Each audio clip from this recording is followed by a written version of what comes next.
Berikutnya Ibu yang terhormati, bagaimana cara kita mengatasi sihir ini? Bagaimana cara kita mengobati sihir?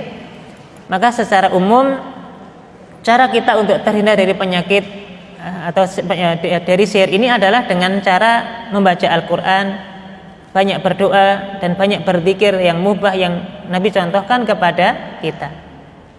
Quran, zikir, doa inilah yang bisa menyelamatkan kita dari sihir-sihir.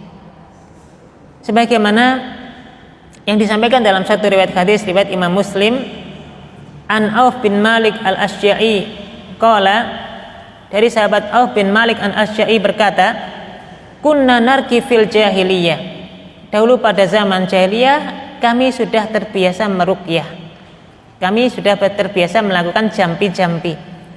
Fakulna ya Rasulullah kaifa nara fi dzalika, ya Rasulullah kaifa tara fi dzalika, ya Rasulullah bagaimana pendapat engkau tentang jampi-jampi ini yang dulu kami sering melakukan di masa jahiliyah dulu. Faqala, maka Nabi menjawab, i'ridu alayya ruqakum la ba'sa birruqa ma lam yakun fi syirkun. Nabi mengatakan, coba tunjukkan kepadaku mana ruqyah kalian, mana jambi-jambi kalian itu. Kata Nabi apa? La ba'sa birruqa ma lam yakun fi syirkun. Tidak masalah orang melakukan ruqyah selama tidak ada unsur kesyirikan. Untuk itu nanti ruqyah itu ada dua ya, ada ruqyah syirkiyah, ruqyah yang dilarang, ada ruqyah syar'iyah. Ruqyah syar'iyah inilah ruqyah yang kita lakukan dengan membaca ayat Quran, membaca doa-doa yang Nabi ajarkan, membaca zikir-zikir tertentu. Ya, kita baca zikir pagi, zikir petang ya. Ini semuanya cara kita untuk membentengi diri kita dari sihir. Termasuk mengobati kita dari sihir-sihir yang sangat mungkin orang akan berikan kepada diri kita. Kemudian diantaranya juga Nabi sallallahu alaihi wasallam bersabda, la ruqyata illa min ainin au humatin. Nabi bersabda, tidak ada ruqyah kecuali pada penyakit karena mata hasad atau dengki atau karena sengatan binatang. Jadi ini menjadi dalil tentang bolehnya kita meruqyah diri kita dengan cara ruqyah syar'iyah. Ya, yang pertama tadi ya, dari penyakit ain, dari penyakit hasad dengki. Ibu ngapunten nggih. Hati-hati, kita hati-hati dengan penyakit ain. Penyakit ain ini penyakit yang disebabkan karena pandangan mata yang hasad. Ini enggak sembarang penyakit ya, ini bahaya sekali. Ada orang yang sangat hasad dengan kita, enggak senang dengan kita.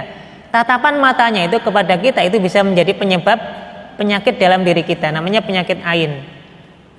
Tiba-tiba panas, demam badannya gitu, enggak pegel-pegel dan sebagainya. Itu jangan-jangan karena tatapan mata orang lain kepada kita yang dia hasad dengan kita.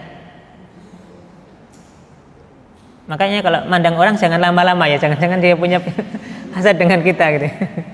Karena itu berbahaya, nanti jadi penyakit ain namanya. Ya, maka di sini Nabi membolehkan meruqyah orang yang kena penyakit ain. Jadi karena penyebabnya adalah karena hasad tadi, hanya dengki sampai kemudian menjadi madharat bagi orang yang dihasadi. Au humatin, yang kedua, ruqyah itu boleh digunakan untuk menyembuhkan penyakit karena sengatan binatang. Kita kena sengatan kalajengking, kena bisa ular misalnya ya, maka ruqyah ini bisa kita bacakan untuk menghilangkan rasa sakit dari sengatan-sengatan binatang ini. Sebagaimana dulu di zaman Nabi Shallallahu Alaihi Wasallam pernah ada seorang kepala suku yang terkena sengatan suatu binatang, sakit ya.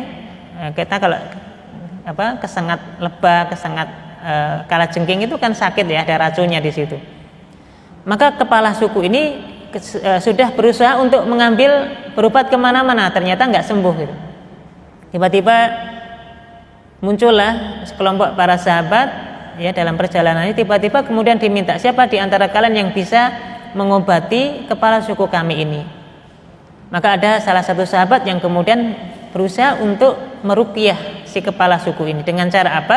Dia ambil air, kemudian dia bacakan surat Al-Fatihah, yang kemudian dengan air tersebut dioleskan di tubuhnya dan sebagian kemudian diminumnya. Ini yang kemudian menyebabkan penyakitnya tadi, sengatan binatang tadi menjadi sembuh.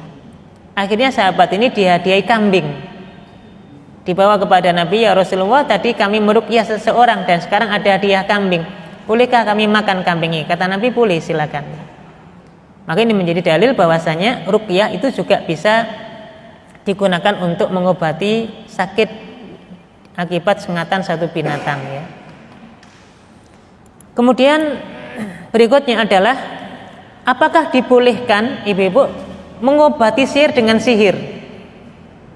Misalnya ada orang kena sihir, dia diobati dengan sihir yang sama, sehingga ini hakikatnya adalah berobat dengan cara menggunakan bantuan jin, sehingga yang bertarung ini sesama jinnya gitu. Boleh atau tidak? Ini para ulama nanti ada beda pendapat, ya, ada selisih pendapat tentang bolehkah mengobati sihir dengan sihir. Tapi secara umum pendapat yang kuat adalah dilarang, nggak boleh mengobati sihir dengan sihir. Sebagaimana Nabi sallallahu alaihi wasallam pernah bersabda, an Jabir bin Abdullah, dari sahabat Jabir bin Abdullah radhiyallahu anhu, qala su'ila Rasulullah sallallahu alaihi wasallam anin nushrah. Nabi sallallahu alaihi wasallam pernah ditanya tentang nushrah. Yang dimaksud dengan nushrah di sini adalah mantra-mantra, jampi-jampi, ya. Faqala, maka Nabi mengatakan, huwa min amali syaitan. Sesungguhnya nushrah ini termasuk perbuatannya syaitan. Untuk itu, kalau ada misalnya orang kena sihir, tiba-tiba dipanggilkan misalnya orang pintar atau apa istilahnya gitu, diobatilah dengan cara sihir juga. Disuwuk bahasa kita, ya. Entah itu disembur pakai apa gitu misalnya, ya. Atau mungkin dibacakan sesuatu yang yang kita nggak tahu ini bacaannya apa. Maka ini sama seperti mengobati sihir dengan sihir, dan ini hukumnya dilarang, tidak boleh. Maka cara mengobati sihir adalah dengan ruqyah, dengan cara baca Quran, baca dzikir, dan doa-doa yang diajarkan oleh Nabi Shallallahu Alaihi Wasallam. Nah, maka tidak dibolehkan mengobati sihir dengan sihir yang semisalnya.